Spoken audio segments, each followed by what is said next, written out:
So this is now chapter 25, and we're going to be discussing capacitance.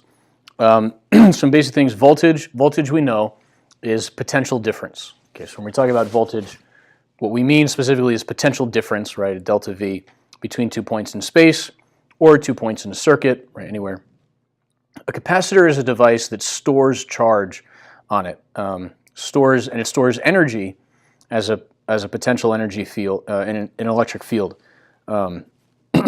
And capacitance is the charge on each plate of the capacitor per unit of voltage across that thing. And we measure capacitance in farads, right? And a farad is 1 coulomb per volt. You can see there, capital F. An electric circuit is a path through which charge can flow, and we're going to start looking at circuits now. We're going to save resistors for the next unit, but for now we're going to look at capacitor circuits. Battery is a device that maintains a potential difference between its two terminals, and it does that by internal electrochemical reactions. And terminals are points at which a charge can enter or leave a battery, right? So terminals are the two sides of a battery, basically. A capacitor, in its most basic form, is just two conductors that are isolated from each other. And for now, we're going to say that there's air between them. In the next section, we'll start putting other things in between besides a vacuum or air. And capacitors have a lot of different uses electronically in circuits. Okay, and so you can see one example of a capacitor is just two conducting, those aren't even spheres, blobs, right? And there's an electric field between them. Other geometries for capacitors are the parallel plate, and that's what we're going to be dealing with most often, this parallel plate capacitor thing, where it looks like the two squares. There are also spherical capacitors, cylindrical capacitors, and variable capacitors. And that variable capacitor, all those individual plates are separated from each other, and it can move, and depending on how much of an overlap there is, that changes the capacitance of those capacitors. Okay. And so at first, you know, in the circuit that you see here, it says capacitance, and there's a circuit. At first, the switch is open, and so there's no charge collected on the plates. But once the switch is closed, then over time, charge collects on those two plates. So it takes a little while for it to reach a steady state, because at first, charge will flow. But because those two plates are insulated from each other, once all that charge is collected, then no more charge flows after a period of time. Okay. And our basic equation for this, for all geometries, is Q equals CV, right, or C delta V, where Q is the charge on the plate, and C is the capacitance, and V is the voltage. Right. And capacitance is always positive. We're looking at a magnitude there. Okay, so what we're looking at now, also some warnings about voltage, which we've talked about before. Voltage can be the potential at a point in space. It could be the potential difference between 2 points. It could be the applied voltage across a device, right, across one device in a circuit or something like that. And capital V can also represent volume. So we've got all those different things for capital V for voltage. And so we need to specify what we're talking about here. So here's our first example. Example 1, and it's this. We have a 12-volt battery, and it's attached to an 88.5 picofarad capacitor, and we want to know what is the charge on each conductor. And I don't have this actually fully solved out, but just Q equals CV, so it's going to be 88.5 times 10 to the negative 12th times 12 volts. Whatever that turns out to be, that's the charge. Right? The important thing is just seeing how to set up the equation. And how many electrons are transferred? Well, this is in coulombs, right? So A. So B, it's going to be CV, so that's some number of coulombs. And I know that for every 1 electron, I have 1.6 times 10 to the negative 19th. And so you take this answer, divide it by this, and that gives you the number of electrons that you have collected on each plate, or how many electrons have been transferred. Okay, number 2. This kind of works the same way. We have a capacitor. It's 25 microfarads initially uncharged. The battery provides a potential of 120 volts. After switch S is closed, how much charge will pass through it? All right. Will pass through the circuit. And so we've got 25 microfarads and 120 volts. Again, Q equals CV. That's just really basic plug and chug. I'm not even going to solve it for you. Okay. So some generalizations, putting charge Q on the plates. You can find the electric field by using Gauss's law on each surface, such that the integral of the electric field dotted with the area EA is Q enclosed over epsilon naught. And we can find V by taking the integral across the plates. And we can find C by Q over delta V. Right, we're going to be putting a lot of that stuff together. So then for two parallel plates, deriving capacitance for two parallel plates, the electric field of a plate is sigma over epsilon naught, right? And sigma is the charge per area, okay, over epsilon naught. So this is Q over A epsilon naught, right?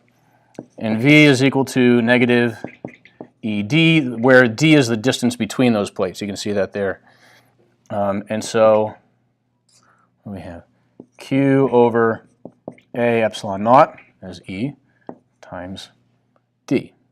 All right. But C is equal to Q over delta V. And so then C is Q over, and delta V is this. So we've got Q over A epsilon naught D. So that's A epsilon naught over D. Okay, or epsilon naught could be 1 over 4 pi K, like we've had before. But if I make this C equals epsilon naught A over D, this is how I remember this equation. This is the seed equation, CEAD. So if you pronounce it like an S, it's like read, but with a C in front. The seed equation. This is the one we're going to be using most often because this is the geometry we're going to see most often. So I would memorize this equation right now if I were you. And the question is, what if D goes to 0? Well, if D goes to 0, then the capacitance goes way, way up. All right, and then it's just epsilon naught times A times the area of the things.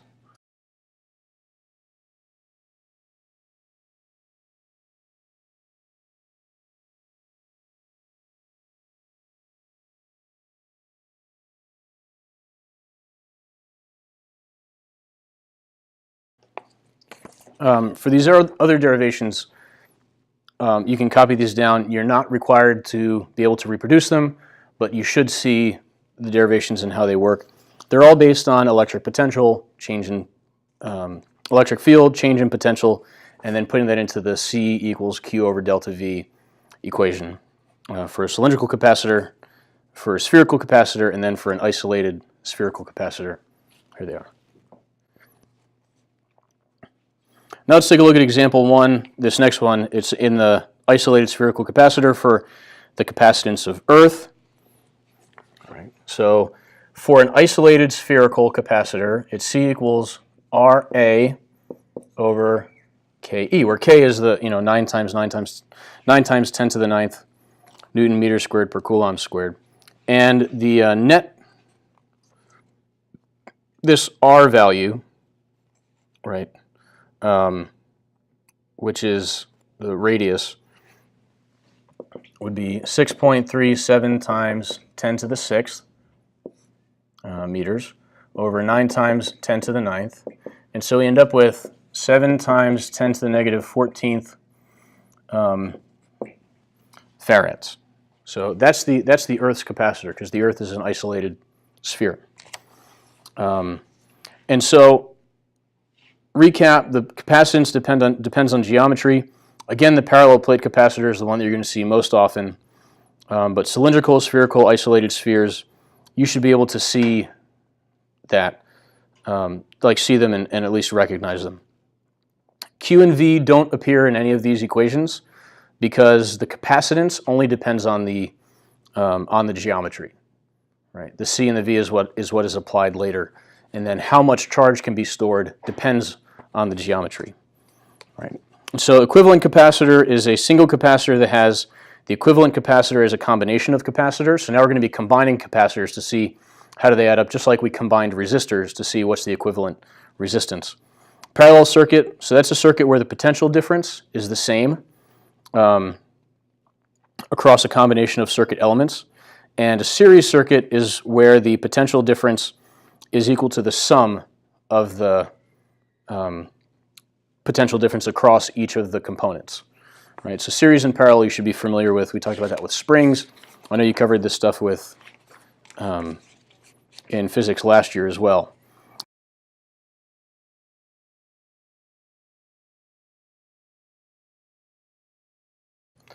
So here, Q total is going to be the adding up all the charge here. So Q total is Q1 plus Q2 plus Q3. And I just want to insert a note here. I wrote Q total is Q1 plus Q2 plus Q3. It's not. It should be Q total is Q1 equals Q2 equals Q3. When they're in series, all of the charge, the collected charge on each of the capacitors is the same. So sorry for that. The voltage on the battery is equal to V1, so this is 1, 2, and 3. V1 plus V2 plus V3. Right? All three of these have to add up to the voltage that's on this battery. And Q equals CV. So Q1 over C1 is going to be equal to V1. Q2 over C2 is equal to V2. And then Q3 over C3 is equal to V3. And so then, what do we do here?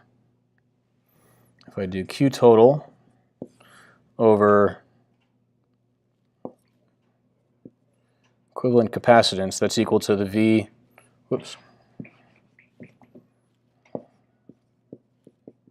V of the battery, right? And V of the battery is going to be each of these voltages, right? So it's going to be Q1 over C1 plus Q2 over C2 plus Q3 over C3. And I'm looking at this and this, right? But all the Q's cancel out. Because it'll be the same amount of charge collecting on each of these plates to create a uniform electric field. And so this ends up 1 over C equivalent is 1 over C1 plus 1 over C2 plus 1 over C3. Right. So when they're in series, we add them up. We do the flip add flip thing. Okay. And then Kirchhoff's loop rule, that's what we said before, the potential difference. And you can think of that as like, this hill where the battery provides the hill, and then you're going, up the hill or down the hill, depending on which way you're going in the circuit. Now, the slope here, C equals Q over V. The slope is the capacitance, right? So 1 by itself, 2 by itself, 1 is greater than 2. But if I have them in series, then I'm doing the flip add flip, and the series total capacitance will be less than either of the individual capacitances, right? So this has got to be series.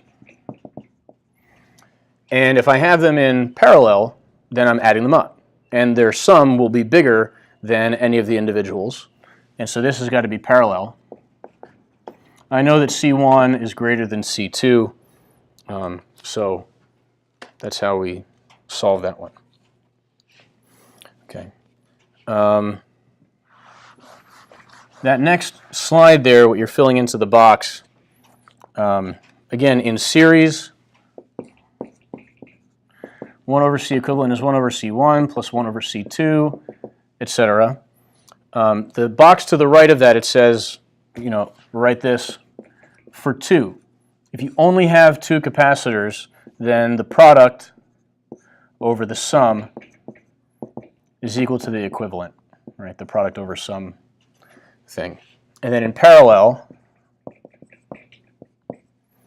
it's C equivalent is C1 plus C2 plus C3, so on. All right, now let's take a look at the last few examples here. Okay, so here's the setup we've got. This is 9 volts, 2 microfarads, 4 microfarads, 6 microfarads. And I want to find the equivalent capacitance, the total charge, and the charge on each capacitor. And so we've got this fancy little chart over here. C equivalent, C1, C2, C3. Okay, here's Q, total voltage on the battery, etc. So this is 2, 4, and 6. All right, so 2 and 4 we add together. So this is like a 6 microfarad capacitor, right? And then 6 plus 6, or 1 over 6 plus 1 over 6, this ends up getting cut in half, so this is 3. So the equivalent capacitance is 3 microfarads. All right, we know that V battery is 9, so Q equals CV. So Q total is 27 microcoulombs. All right. Now, where do we go from here? Battery.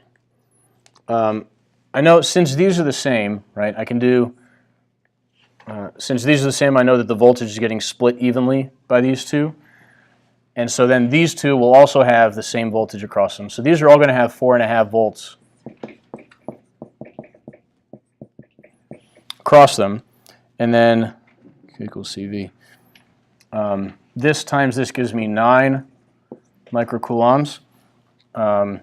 This gives me 18 microcoulombs, and 6 times 4.5 gives me 27 microcoulombs.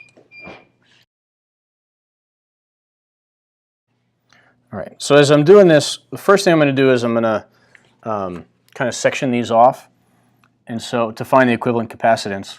Here are the 4 and the 12.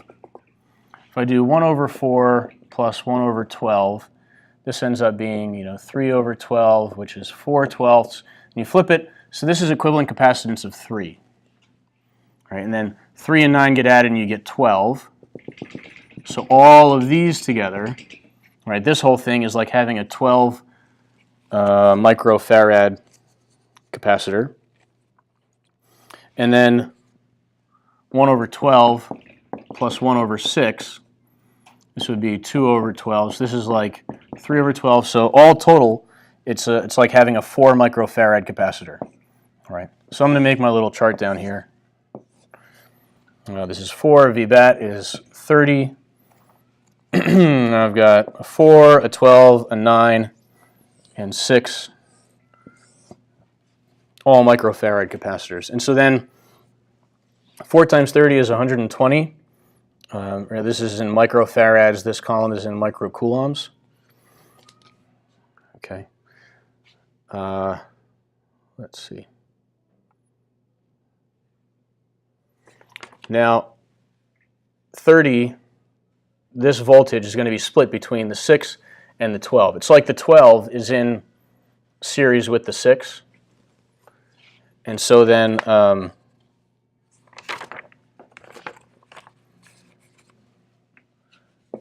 the bat is like the voltage on the 6 plus the potential on the 12, but V is equal to Q over C. So Q6 over C6 plus Q12 over C12. Right. but I know that they're going to have the same charge on each other. Right? The charges are going to be the same. And so, I can find the charge on each one just by doing Q over C, that's what I'm looking for, C equivalent. Right, so I take the equivalent capacitance, this whole thing, and that'll multiply that by V, and that'll give me the charge collected here. So that's going to be 120 coulombs. So on the 6 microfarad capacitor, this is 120 microcoulombs. Okay, and then I can multiply those 6 times 120, and I get 20 volts. Now what that means is, across this whole thing, there are 20 volts. That means from here to here, there's a potential difference of 20 volts. So now I can find the charge on this one, right? The 9, this also has 20 volts on it. And so now I can say, V is going to be, or Q, the collected charge, is going to be 9 times the 20 volts. And so that comes out to, oh, wait a minute, that's not what's working out here. Oh, this one's using 20. So that means there's got to be 10 left on this one. Sorry. This is 20, that's 10, because there's 30 volts total, of course, split between this and this. And so this has got to be 90 microcoulombs. And now I also know that there are 10 volts across this whole thing, right? 10 volts across the 3 equivalent capacitance thing here. And so I can find the charge, the collected charge here. That'll be the same for both of them. And so Q equals CV. So 10 volts times 3 gives me 30 for both of these. And then to find the potential difference across each of them, they should add up to 12, or add up to 10. I can do, V is Q over C. So V is going to be this divided by this, and then this divided by this. So I get 7.5 and 2.5. Right. So with these circuits, the way we can set these up is by setting up this chart and then just working backwards, going from the overall down to each one. What do we know about the overall resistance, or not the resistance? Do we know the overall capacitance, etc.?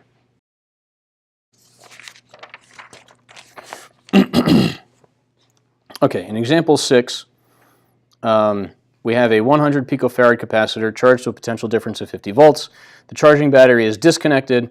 The capacitor is then connected to a second initially uncharged capacitor. If the potential difference across the first capacitor drops to 35 volts, what is the capacitance of the second capacitor? Okay, so the first one, Q equals CV, so we know the capacitance and we know the voltage. So we're going to find the total charge, because the total charge has to maintain the same magnitude. Right? And so if I do 100 picofarads times 50 volts, then I end up with 500 or 5,000 picocoulombs. Okay, and then later I have 100 picofarads, so the same one, but now at the end it's only got 35 volts left on it. So that's 3,500 picocoulombs. So that means I lost 1,500 picocoulombs to the other capacitor. Right? But this other capacitor, they're both capacitors, if this has 35 volts across it, this one has to have 35 volts across it as well. So since Q equals CV, C is going to be Q over V. The charge now on this one, this second one, is 1,500. The voltage is 35 volts, or 1,500 picocoulombs. And so I end up with 42.8 picofarads. Okay, so key concept here, conservation of charge. That I have the total charge on this capacitor, I can calculate when it's connected to the battery, then it's disconnected from the battery, attached to this other one. I still have to have the same total amount of charge in this circuit collecting on these plates. Okay. Example 7. Okay, so in example 7, we've got two capacitors where charge has been collected with same potential difference but opposite polarity. So this one's negative, and here this is negative, and this one is positive. Right. And so Q1 at this point is C1 times V1. So 1 microfarad and times 100 volts. That gives me 100 microcoulombs. Okay, so I've got 100 microcoulombs stored over here. And then how much charge is stored over here? Q2 is equal to C2 V2. So this is 3 microfarads times 100 volts. And I've got 300 microcoulombs collected here. Okay. So now that I know the total charge, when these switch, then I'm going to have a total charge of 200. All right, this is total 300, 100, but they're opposite polarity. And so, if I've got 300, like negative 300 here, positive 100 here, overall I'm going to end up with 200. And so let's see. All right, Q2 is 200 microcoulombs minus Q1, charge on 1. We know that V1 is equal to V2, because afterwards, what you do is you look at this, and we're going to have, since I've got more charge here, I'm going to make this side totally negative, this side totally positive. All right. If I can go from one plate to the other and I get the same polarity, then I know that they're in parallel. So these two are in parallel because positive connects to positive, negative connects to negative. Therefore, the potential difference across the plates has to be the same. All right, and so then Q1 over C1 equals Q2 over C2. And Q2 is 200 microcoulombs minus Q1. All right.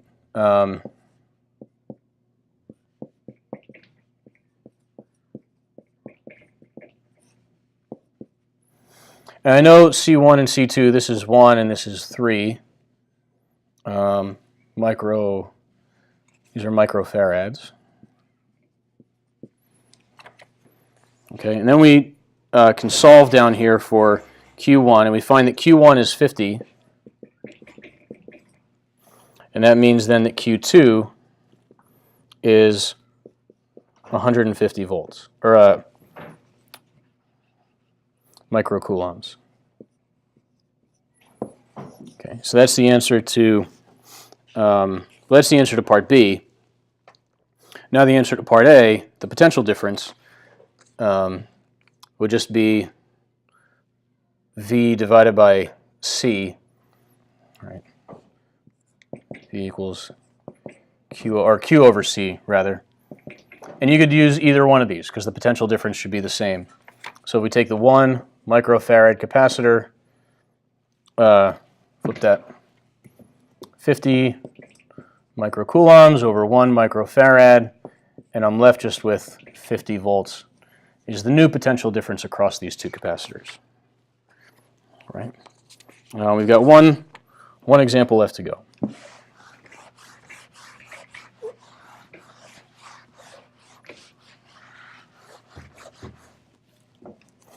Okay, number 8, capacitor bridge. All right, so this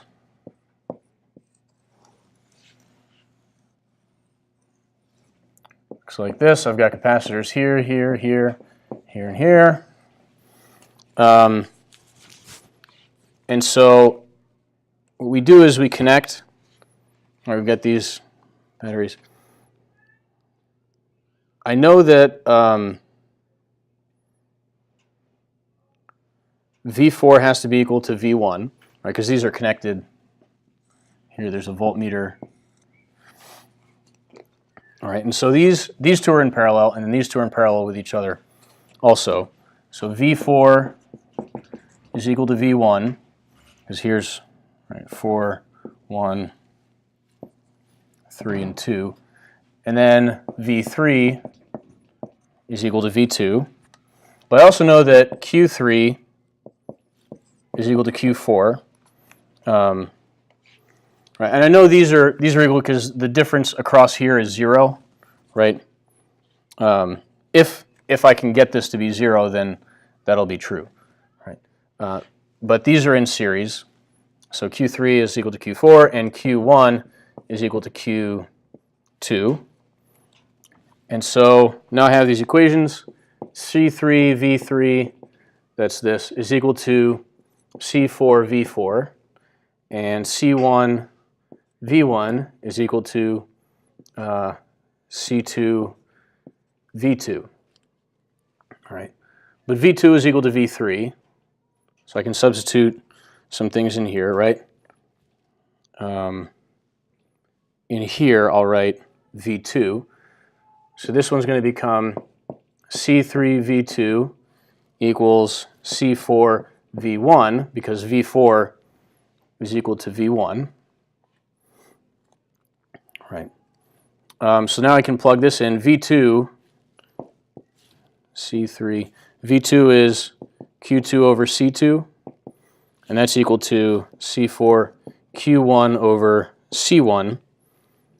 But Q1 and Q2 are the same, so these cancel out. And so now I get C3 times C1 equals C4 times C2. What we do is we multiply the diagonals. Right? If the diagonals multiply and are equal to each other, that's where the voltmeter is 0. Or if the voltmeter is 0, then 1 times 3 is equal to 4 times 2. Really simple. Right? And so then all you have to do is plug the numbers in here, and you can solve for C2. It should turn out to be 4 microfarads. Okay, and that's it.